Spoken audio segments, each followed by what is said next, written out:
Siku ya mazingira duniani huadhimishwa kila mwaka tarehe 5 Juni, na leo hii siku hii inaadhimishwa katika eneo ama mji huu wa Mwatate, kaunti ya Taita Taveta, na kulingana na kauli za waliozungumza katika hafla ya kuadhimisha sherehe hizi, wengi wametilia mkazo haja ya mwananchi kuwa mstari wa mbele na kuhifadhi mazingira na kumaliza plastiki duniani.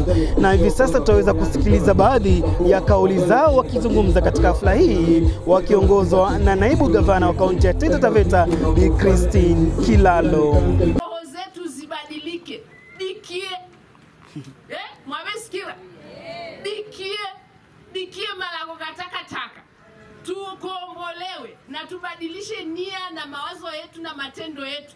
Najua hata kati ya zile changamoto tunazopitia ambapo serikali inapitia ya kwamba hakuna vifaa vya kutosha, bado tunaweza kuona dalili ya mabadiliko makubwa kabisa if katika ngazi yetu ya kibinafsi tutakuwa tumebadilika, na katika maeneo yetu yale tunafanyia kazi tutakuwa tumebadilika. Kwa hivyo mimi narusha changamoto mwaka huu kwa ajili ya munisipa zetu Mwatate, Voi na Taveta, na hizi CBOs ambazo zinaelekeza wananchi katika hali ya kutunza mazingira. We are going to set an award system ya kuangalia ule mji ambao ni msafi zaidi. So kama county tunatengeneza pia sheria ya waste management ambayo pia itatuwezesha kutekeleza hayo kwa mujibu wa sheria.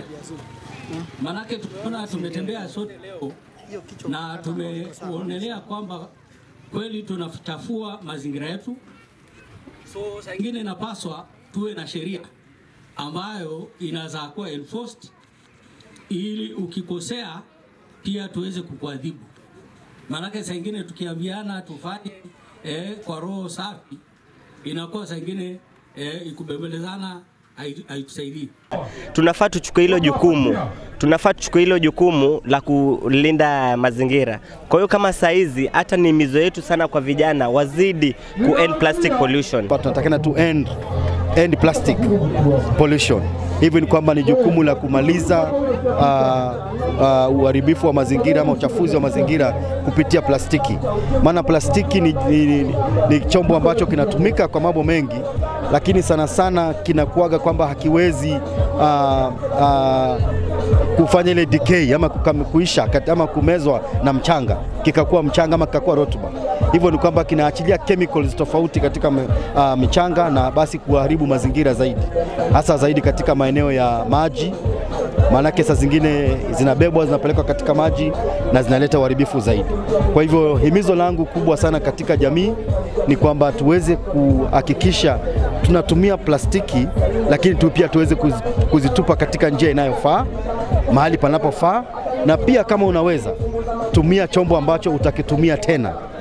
Ni wito ambao umeweza kutolewa kwa wakazi wa kaunti ya Taita Taveta kuweza kuwajibika na kuwa mstari wa mbele kudumisha usafi na kuhifadhi mazingira.